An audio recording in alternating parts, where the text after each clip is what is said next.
বাম পাশে চাপা নেই। সংগ্রামী সভাপতি, এদেশের ৭১-এর রণাঙ্গনের এক বীর সন্তান, বিশিষ্ট মুক্তিযোদ্ধা জনাব আব্দুল সালাম উপস্থিত রয়েছেন। বিএনপি চেয়ারপারসনের বিশেষ সহকারী প্রখ্যাত শ্রমিক নেতা অ্যাডভোকেট শামসুর রহমান শিমুল বিশ্বাস, বিএনপির সাংগঠনিক সম্পাদক ঢাকা বিভাগের অ্যাডভোকেট আব্দুল সালাম আজাদ, উপস্থিত রয়েছেন স্বেচ্ছাসেবক বিষয়ক সম্পাদক বিএনপি জাতীয় নির্বাহী কমিটির মীর শরাফত আলী সবু, উপস্থিত রয়েছেন বিএনপি জাতীয় নির্বাহী কমিটির তথ্য বিষয়ক সম্পাদক ছাত্রদলের সাবেক সভাপতি আজিজুল বাড়ি হেলাল, উপস্থিত রয়েছেন ঢাকা মহানগর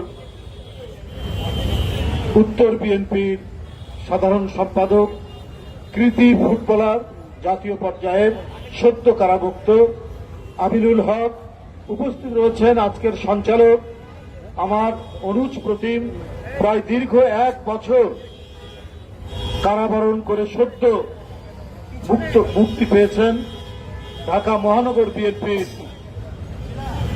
সদস্য সচিব, দক্ষিণ বিএনপি সদস্য সচিব জনাব রফিকুল আলম মজনু, উপস্থিত রয়েছেন বিএনপি জাতীয় নির্বাহী কমিটির সহ অর্থনৈতিক বিষয়ক সম্পাদক মাহমুদুর রহমান সুমন সহ ঢাকা মহানগর দক্ষিণের উপস্থিত রয়েছেন জাতীয়তাবাদী কৃষক দলের বিপ্লবী সাধারণ সম্পাদক, জাতীয়তাবাদী ছাত্র দলের এক সময়ের কীর্তিমান ছাত্রনেতা শহীদুল ইসলাম বাবুল সহ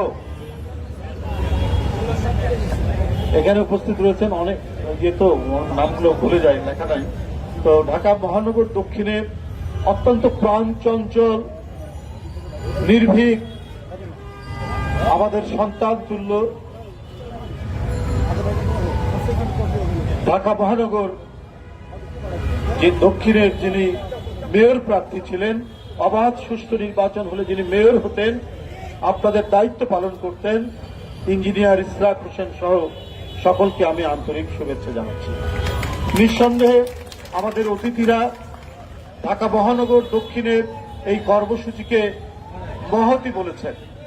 রাজনীতি মানেই পৃথিবীর বিভিন্ন দেশে আমরা দেখেছি, গণতান্ত্রিক উন্নত দেশে রাজনীতি মানেই হচ্ছে সমাজসেবা, কিন্তু এই গণতন্ত্রহীন দেশে যেখানে গণতান্ত্রিক শাসন ব্যবস্থা ধ্বংসপ্রাপ্ত, সেখানে অধিকাংশ সময় আমাদের রাজপথে থাকতে হয়, না হলে আমাদেরকেও প্রতিনিয়ত আমাদের রাজনীতি করতে হতো মানুষের সুখ দুঃখের সাথে সম্পৃক্ত হতে। তা আমি ঢাকা মহানগর দক্ষিণ বিএনপির এই মহতী উদ্যোগ, এই সাধারণ মানুষ, শ্রমজীবী মানুষকে তারা যে পানি দিচ্ছেন, স্যালাইন দিচ্ছেন, এটা নিঃসন্দেহে এই সময়ে খুবই গুরুত্বপূর্ণ। গতকাল অফিসিয়াল টেম্পারেচার ছিল সারাদিনের গড় ৩৯ ডিগ্রি সেলসিয়াস, কিন্তু মানুষের কাছে অনুভূত হয়েছে ৪১ ডিগ্রি। এটাও বলা হয়েছে ঢাকায় ৪১ ডিগ্রি কখনোই আমরা শুনিনি যে টেম্পারেচার এত উঠে। কারণ ঢাকার চারিদিকে নদী, একদিকে শীতলক্ষা, একদিকে বুড়িগঙ্গা, আরেকদিকে ধলেশ্বরী, আরেকদিকে তুরাগ নদী, চারিদিকে নদী বেষ্টিত এই ঢাকার নদীগুলি কিন্তু এখন ভরাট হয়ে যাচ্ছে, যেটি বলেছে। এটা একমাত্র লুটেরা গণবিরোধী সরকার থাকলেই তাই হয়। পৃথিবীর কোন দেশে নদী শুকাতে দেয় না যেখানে জনগণের সরকার আছে। শুধু কি তাই, আমাদের বিশেষজ্ঞ, আমাদের বিজ্ঞানী, আমাদের পরিবেশবিদরা বারবার বলেছে কয়লা পুড়িয়ে তাপ বিদ্যুৎ উৎপাদন করেন না, সরকারকে বারবার বলেছে।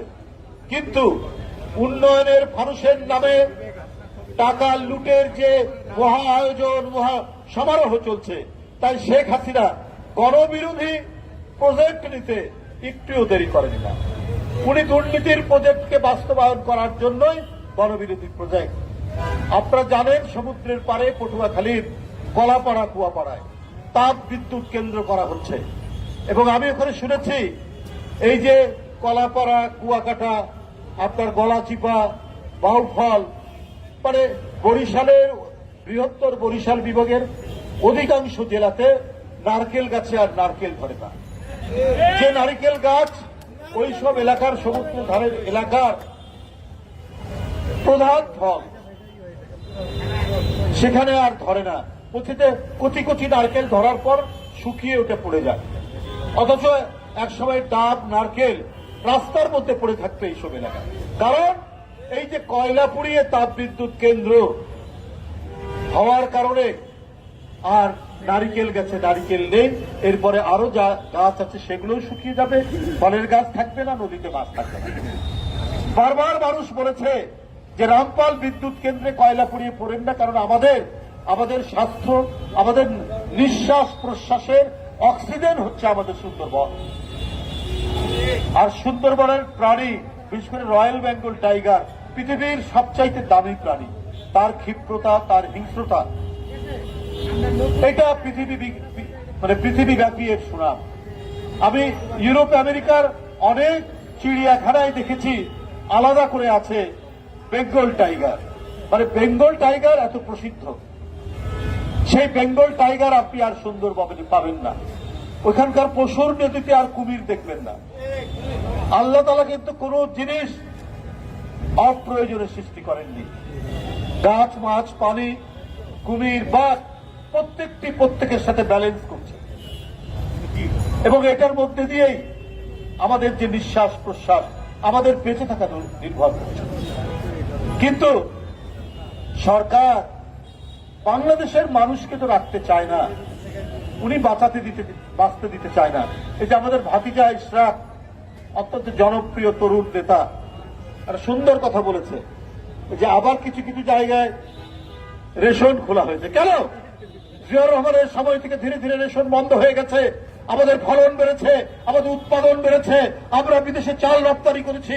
ওই দেশ আজকে আদা কিনতে হয়, আজকে রসুন কিনতে হয়, আজকে পেঁয়াজ আনতে হয়, আজকে চাল আনতে হয়। কেন? এইটা শেখ হাসিনার ব্যর্থতা। প্রতি সপ্তাহে রসুন আর আদার দাম বাড়ছে। গতকাল রসুনের দাম যা ছিল তার থেকে আজকে 20 টাকা বৃদ্ধি পেয়েছে।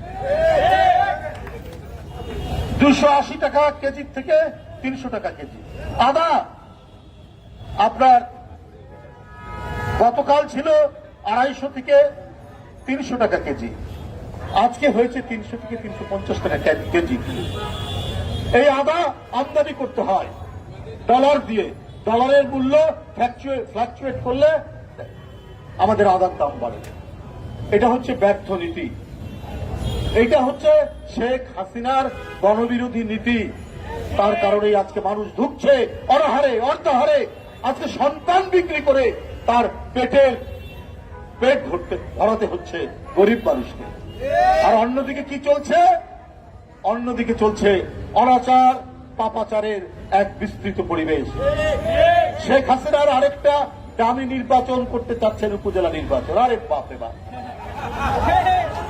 কি নির্বাচনের আপনার ফুর্তি তাদের! আওয়ামী লীগেরও অন্যান্য